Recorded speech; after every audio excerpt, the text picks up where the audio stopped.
కష్టపడి పనిచేసేవాడికి ఎప్పుడూ విలువదన్నమాట ఈ సమాజం. మనం సాధారణంగా ఎవరినైనా తిట్టాలి అంటే ఒరే గాడిద అని, ఒరే అడ్డగాడిద అని, లేదంటే కంచెర గాడిద అని, లేదంటే గాడిద కొడక అని ఇలా రకరకాలుగా ఇష్టం వచ్చినట్లు తిడుతూ ఉంటాం. అదే ఎవరినైనా పొగడాలి అంటే నువ్వు సింహానివిరా, నువ్వు పులివిరా అని పొగుడుతూ ఉంటారు. అదే ఆడవారిని అయితే మేడం మీరు నెమలిలా నాట్యం చేస్తున్నారు మేడం, హంసలా నడుస్తున్నారు మేడం, పావురంలో ఉన్నారు మేడం చూడడానికి మీరు అని ఇలా పక్షులతో పోల్చి పొగుడుతూ ఉంటారనమాట. అది కాదురా నాకు తెలియక అడుగుతున్నా, గాడిద ఏం పాపం చేసిందిరా? వాస్తవానికి మనిషి రాతి యుగం నుండి నాగరిక సమాజానికి ఎదగడానికి గాడిదలు ఎంతో సహాయం చేశాయి, ఇప్పటికీ చేస్తూనే ఉన్నాయి. యంత్రాలతో నడిచే కార్లు, మోటార్ బైకులు, లారీలు వంటివి లేని కాలంలో పెద్ద పెద్ద బరువులను మోయడానికి గాడిదలనే ఉపయోగించారు. కానీ సింహాలు, పులులు, నెమళ్ళు, హంసలు, పావురాలు వంటివి మనిషి ఎదగడానికి ఏ విధంగానూ సహాయం చేయలేదు.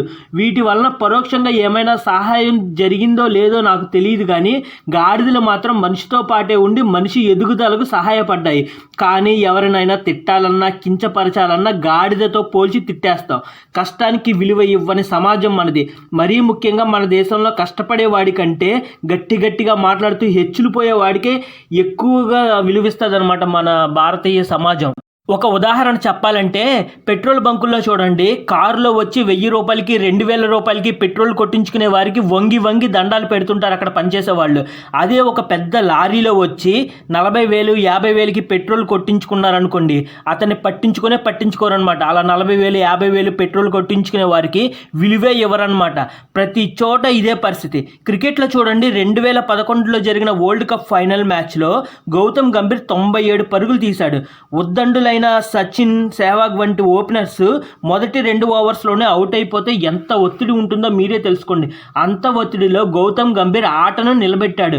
2 ఓపెనర్లు అవుట్ అయ్యాక ఎవరికి గెలుపు మీద ఆశ లేవన్నమాట. ఆ రోజు ఇండియా వర్సెస్ శ్రీలంక మ్యాచ్ అది. ఎంత ఒత్తిడి ఉంటుంది మీరే అర్థం చేసుకోండి. విలువ కట్టలేని పరుగులు ఇచ్చాడనమాట గౌతమ్ గంభీర్. కానీ అటు మీడియా ఇటు జనాలు అందరూ కలిసి క్రెడిట్ మొత్తం ధోనీకే ఇచ్చారు.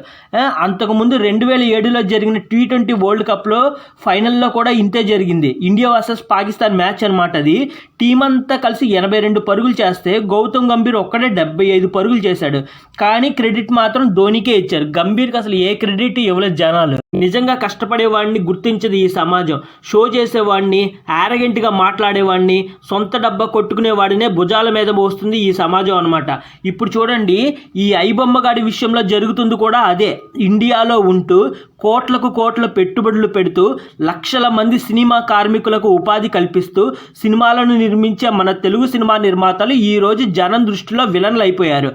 చొక్కా నలకుండా, ఏ కష్టం పడకుండా, ఒళ్ళొలవకుండా, ఎవరికి ఉపాధి కల్పించకుండా విదేశాల్లో ఉంటూ శాటిలైట్ క్యూబ్ని హ్యాక్ చేసి ఎవరో కష్టపడి తీసిన సినిమాలను దొంగతనం చేసి ఐబొమ్మలో అప్లోడ్ చేసే రవిగాడు జనాల దృష్టిలో ఈరోజు హీరో అయిపోయాడు.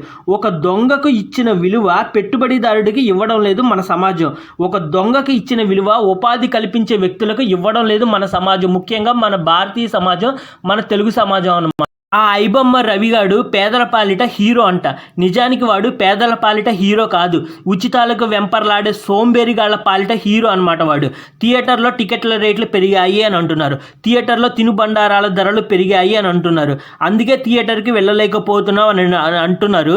ఇవన్నీ నిజాలే. థియేటర్కి వెళ్ళి సినిమా చూడలేకపోతే టీవీల్లోనో ఓటీటీల్లోనో అఫీషియల్గా వచ్చినప్పుడు చూసుకోవచ్చు కదా. ఈరోజు సినిమా థియేటర్లో విడుదలైంది అంటే 40 రోజుల్లోపే ఓటీటీల్లోనో టీవీల్లోనో వచ్చేస్తుంది. అప్పటిదాకా ఆగి చూసుకోవచ్చు కదా. పైరసీ వెబ్సైట్లో చూడడం ఎందుకు? అంత ఆత్రం ఆగట్లేదా? థియేటర్కి వెళ్ళలేనప్పుడు టీవీలో వచ్చే సినిమాలు చూసుకోవచ్చు కదా. నిర్మాత సి కళ్యాణ్ గారు ఐబొమ్మని ఎన్కౌంటర్ చేయాలి అని అనగానే సోషల్ మీడియా మొత్తం ఇదైపోతుంది అనమాట. అందరూ పెద్ద పెద్ద శుద్ధపూసల్లా సి కళ్యాణ్ని తిడుతున్నారు. తెలంగాణలో దిశని అత్యాచార ఘటన జరిగింది కదా. దిశ అత్యాచార ఘటన సమయంలో నిందితుల్ని ఉరి తీయాలి, నిందితుల్ని ఎన్కౌంటర్ చేయాలి అని సోషల్ మీడియాలో పోస్టులు పెట్టింది ఎవర్రా? సోషల్ మీడియాలో ఉండే శుద్ధపూసలే కదా. ఆ పశ్చిమ బెంగాల్లో ఒక డాక్టర్ని అత్యాచారం చేసినప్పుడు కూడా ఇంతే హడావిడి చేశారు, ఎన్కౌంటర్ చేయాలి, ఉరి తీయాలి, చంపేయాలి అని. ఎక్కడైనా అత్యాచారం జరిగితే వెంటనే ఎన్కౌంటర్ చేసేయాలంట. సరైన విచారణ జరిగి అసలైన దోషులు ఎవరో కనిపెట్టే వరకు ఆగరనమాట ఈ సోషల్ మీడియా సొద్దపూసలో. ఎన్కౌంటర్ చేసేయాలి ఎవరిని ఎన్కౌంటర్ చేయాలిరా? సి కళ్యాణ్ అంటే అంత కోపం వచ్చింది. మీరు సోషల్ మీడియాలో ఎన్కౌంటర్ అన్నప్పుడు ఏమైందిరా ఈ బుద్ధి? సినిమా థియేటర్లో దోపిడీ జరుగుతుంది, నేను కాదనడం లేదు. కానీ ఈ సమస్యకు పరిష్కారం పైరసీలు చూడడం కాదు. ప్రజా సంఘాలు, మానవ హక్కుల సంఘాలు వంటి సంఘాల మద్దతుతో న్యాయస్థానాల్లో పోరాడాలి.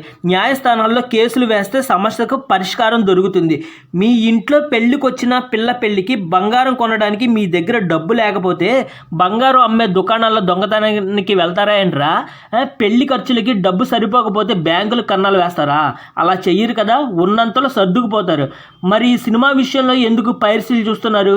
ఎందుకంటే సినిమా అంటే మీకు లోకువ, ఒకసారి చూసి పాడేసేది.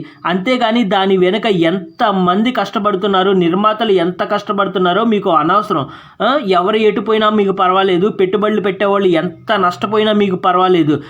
ఎవరు మీకు ఉచితంగా సినిమాలు అందిస్తే వాడే మీకు దేవుడు అనమాట. చెప్పాను కదా, కష్టపడేవాడిని ఎప్పుడు ఈ సమాజం గుర్తించదు.